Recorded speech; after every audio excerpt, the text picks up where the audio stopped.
Hey, what's up everybody? Video 44 coming at you another video. Alright, so I've been putting off making the Laker video that I know is coming up tonight because I've waited for my groceries. It's supposed to be at 8 o'clock, so I'm like, it's 7:45. I don't want to start the video and then have to not do it, and then I look up an hour later and it's still not here.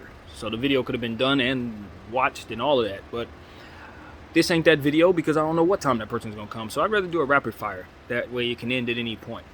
Rapid fire NBA video, you guys know how I do. I just start talking about stuff. So, wasn't I right about Bol Bol? Wasn't I right? Second overall in the league in blocks.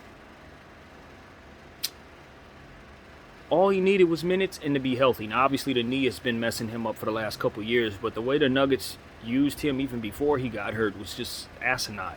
And then letting him leave their organization, asinine. Asinine.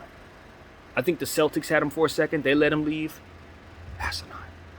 All of you teams that did not develop Bol Bol, I do not know what's wrong with you.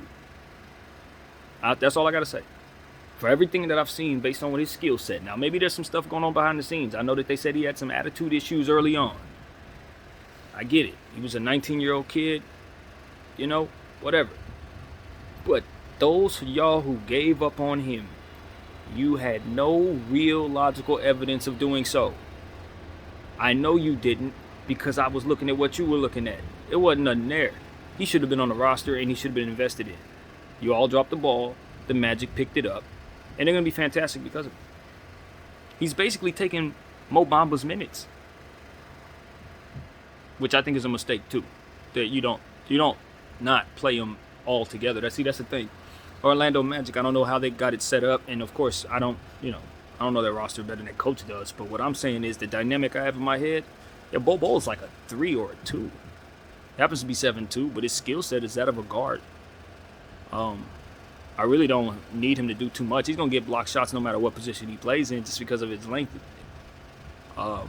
So for me, it's like I take advantage of his ball handling. I take advantage of the fact that he can shoot perimeter shots. I take advantage of the fact that he can roam around the perimeter, set screens, be an excellent roll man and pick man.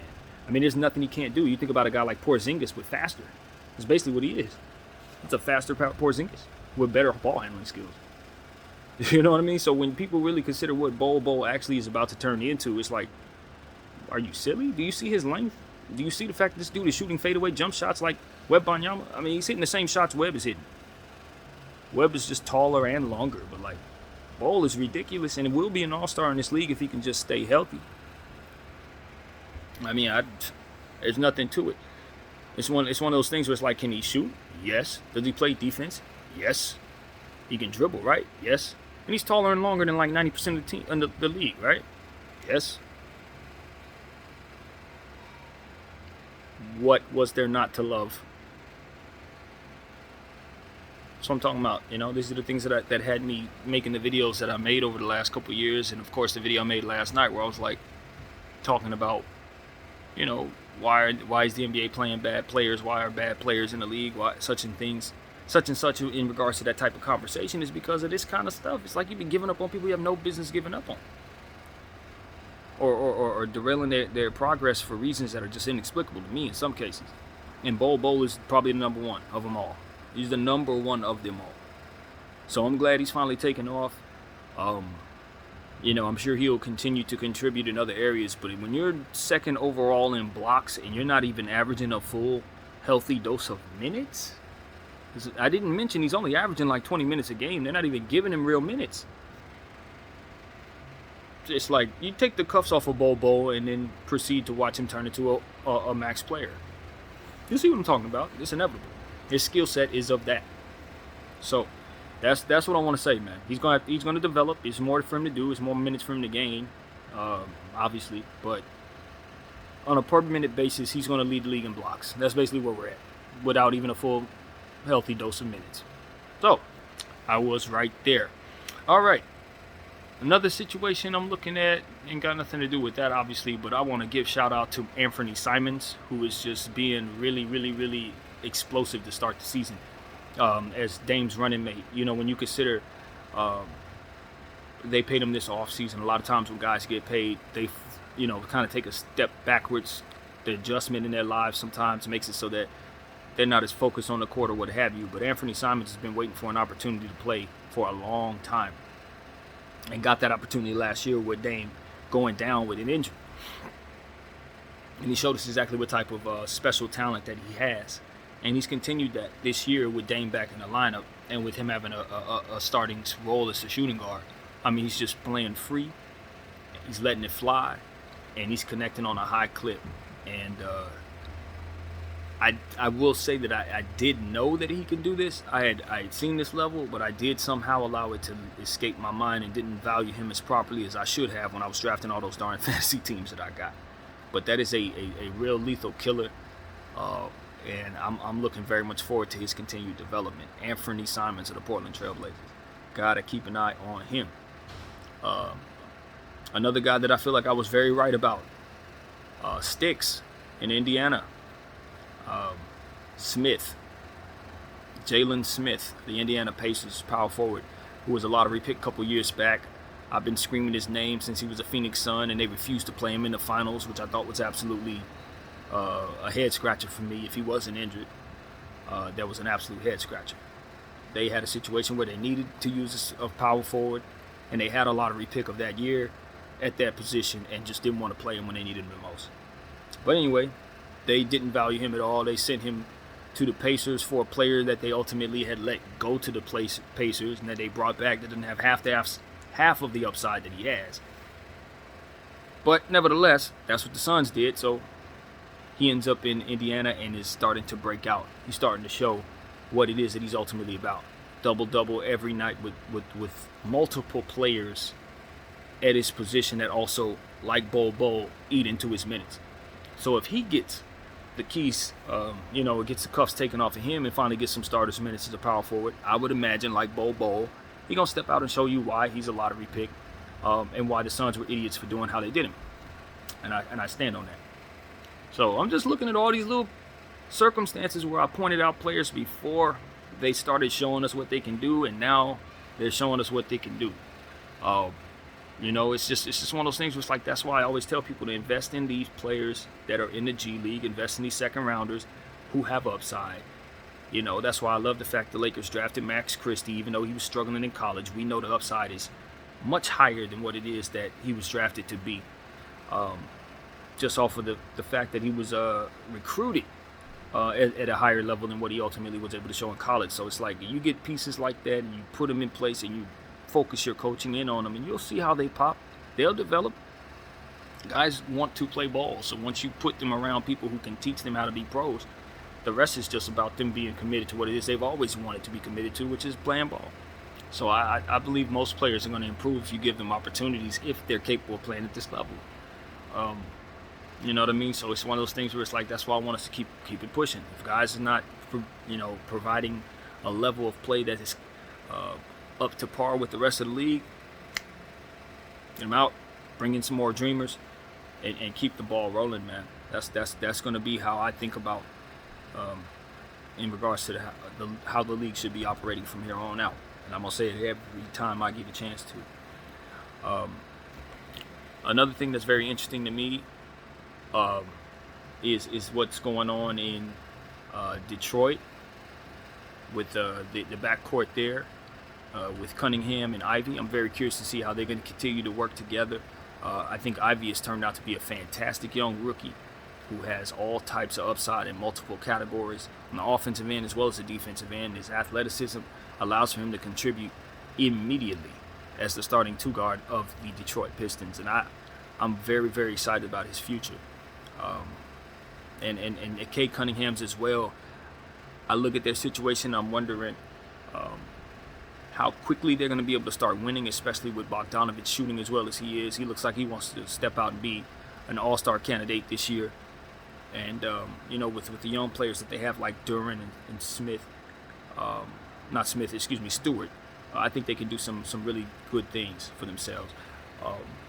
Speaking of Stewart, as you guys have been following me, I've been talking about Austin Reeves and how he's a three-point threat, even though he really isn't that great of a three-point shooter, because people stereotype him with people that look like him who could shoot like Kyle Korver. They just assume he's going to be a shooter, and it works in the Lakers' favor. I saw a sequence yesterday where it was the complete opposite. The Detroit Pistons had Stewart with a wide open 3-point shot. The center, I don't remember who it was, played off of him, so far off of him as if he was some random center that could not shoot. And I'm just seeing that, man. It's important that you pay attention to the scouting reports, and it's important that we unlearn what we think we know about guys who look like other guys from the past. You know, I listen to how they assess certain bodies. Oh, Wembanyama's destined to have foot problems because other guys who were his height had foot problems. No, this is an entirely different person, entirely different era, and that's not necessarily how that has to go for him. Zion Williamson must lose weight. He's too heavy. No, that body type is actually like that when he's at his best and healthiest, and you should probably not look for him to lose weight at all, but more so gain strength and be healthy with his diet. Now, these are the type of things where it's like, you know, we apply old stuff because we've seen other guys, and it's like he looked like him, so of course this is what it's going to be. It's like, no, that's not what you're actually dealing with here.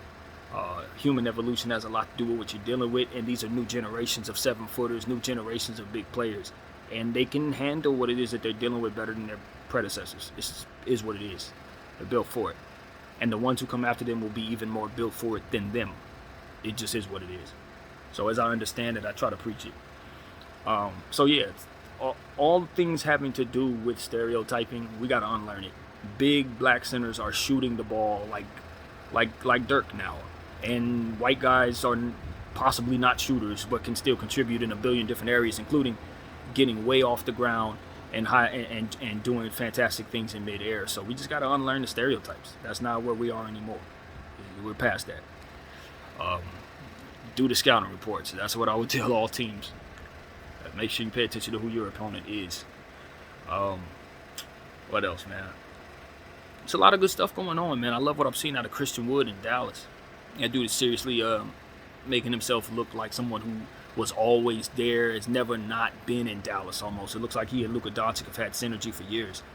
And if they continue to grow together, I think that team could be, once again, a problem in the Western Conference. Sorry to say I was right about the Golden State Warriors in some ways. Klay Thompson and Draymond Green, it's been a lot said about how they're not playing up to par and such and such and such and such. And it's just to father time, man. They got younger players that should be able to take that responsibility from them, and they should be able to slip back into lesser roles. And that should be just seamless for their franchise, except for the fact that they have to pay everybody. You know what I mean? Otherwise, there wouldn't be no reason for any static if it wasn't for the nature of not being able to keep people because other guys got to be paid. So it's just, like I said, the system that the NBA uses to pay its players and keep players on teams just needs to be revamped so that stuff like this can be a lot easier to manage. And we don't have to be giving up on dynasties just because, you know, it's a new era and they got a couple extra guys. At the end of the day, they should be able to afford everybody that they've always had as a way of honoring, I guess, what it is that they've put together. It should not have to be broken apart, in my opinion, for the numbers. That's just my thing. But nevertheless, that's what I'm seeing there. I think Klay Thompson and those guys are going to have to start taking lesser minutes, and then we're going to see that in their production going forward and how that reflects in how they're perceived as stars. Klay Thompson, I think some of what we saw yesterday, his frustration might have something to do with that, if I'm just speculating freely. He and Devin Booker were getting into it yesterday. I just know Klay's been dealing with it. You know, he's.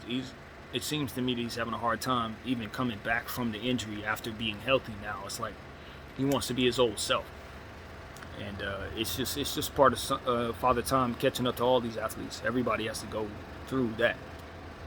But I don't think Klay has to worry about his place in this league. I think Draymond's in a different position because of his skill set and how he fits with other teams. But Klay Thompson, I mean, as long as the Lakers exist, I think Klay Thompson is always in a position of power in this league because he's always going to be able to say, hey, I can shoot better than everybody, so give me the max amount of dollars. And he's going to get it. So I think he's going to be all right, to say the least. What else? What else is going on in the league, man? Man, there was somebody else that I wanted to mention for sure, stepping up and stepping out. A couple really, really dope players. Trey Murphy, I was right about. Trey Murphy. All these players I told y'all about years ago, popping off now. Trey Murphy had a game yesterday. We didn't miss a single shot. You know, their stars didn't play. Obviously, Zion's recovering from that fall. And B.I. got an ankle or something like that. I'm not really sure what's going on with B.I. But Trigger came in and didn't miss a shot. And I told y'all, that's going to develop to being one of the best shooters in the NBA. And I think at his very highest height, even though I've kind of walked this back here and there, in his very highest height, when he finally fully develops, I do think he's probably going to be as good or slightly better than Brandon Ingram. I really believe it. I think that of Trigger. He's ridiculously gifted shooting the basketball. That's what it is. Like, he's almost like Klay. When he fully develops, he's going to be like Klay in that way, where you're not going to see him miss very much, and he's going to start piling up records if he gets those minutes. He's intelligent enough to keep on the floor. He has intangibles. He has handle. All these different things I've been telling you about is now starting to manifest. So now that the minutes are starting to show up, you're going to see the consistency show up. The dude ain't going to be missing very much. I'm telling you, Trigger's the real deal. And that's another reason why I'm high on the Pelicans. Speaking of the Pelicans, Dyson Daniels, they finally gave him some minutes. You can see what he could do. 3 steals, a couple assists, double-digit points in his very first game with real minutes. If he pops off, I told you, the thing about Dyson Daniels is he's a big point guard that specializes on the defensive end. So when you add that to the mix of their depth, and you figure they got Alvarado already on the bench, who's going to come in and hound you like a young Pat Beverly, you add a 6'7" point guard that just specializes in defense with length to that mix of players that they already got, on top of the Zions and the B.I.s and the Valanciunas and the Triggers, and it goes on, and Jones and CJ. You got to understand the depth is it piles on to a level that is much more real than some of the depth of the teams that people celebrate. Like the Clippers' depth, that's not real depth, man. Those players are one ankle injury away from not being very strong at all as a team. You know, all of the players that they have, injury prone, and they're all short. Zubats, short. That's not real. I'm telling you, that is not real. Covington, injury prone. Powell, injury prone. Kawhi, he may not even want to play some nights, whether he's hurt or not. PG, injury prone. John Wall, injury prone. And these are the players that they're leaning on. And I'm supposed to think they're headed to the finals over a team like the New Orleans Pelicans, of whom I just described to you, have depth at every position, and all these kids are under 25? No injuries on none of them? I didn't even mention Jackson Hayes. I'm telling you, the media, I just believe they're stuck on names like Covington, like Marcus Morris. It gets to a point where it's like, we know these guys, we trust these guys. That's Kawhi. It's like, no. It's a new day, and you need to understand that the guys that are stepping into the league are more capable than the guys who were in the league when those guys were dominating the league. That's what you understand. The field has gotten stronger since Kawhi was running around killing people. Like, it's different now. Now he has to deal with more Bancheros. Now he has to deal with more Jalen Smiths. Now he has to deal with more wingy, long players that can stretch the floor than what he was dealing with when he was kicking butt against the Spurs or with the Spurs or what have you. It's a new day. The day has changed quickly because it ain't the same day it was 2 years ago. And now teams need to adjust to that. So it's like, look, I'm not holding on to the Covingtons and the Morrises. If they give me something, great, congratulations, I love it. But nah. I'm looking at the Triggers. I'm looking at Alvarado. I'm looking at Bol. I'm looking at Jabari and Jalen Smiths. I'm looking at those players. The Ousmane Dangs, they just keep coming, bro. There's a million of them. They're everywhere. And if you don't have enough wings and enough size, because you're going to run into them every single night, those guys are going to be out of here. I know what I'm talking about. They're going to be out of here. It's going to be those other guys, the young ones that are still mobile and up and active enough to make it through the season. Those old guys, this is not a league for them. And the media ain't caught up to that yet. But BDF has, and that's why you follow me. So, my food still isn't here. I don't know what's going on. Maybe they're outside. They're probably waiting for me. So, let me get out there and make sure that I do that. I thank you all for watching BDF 44.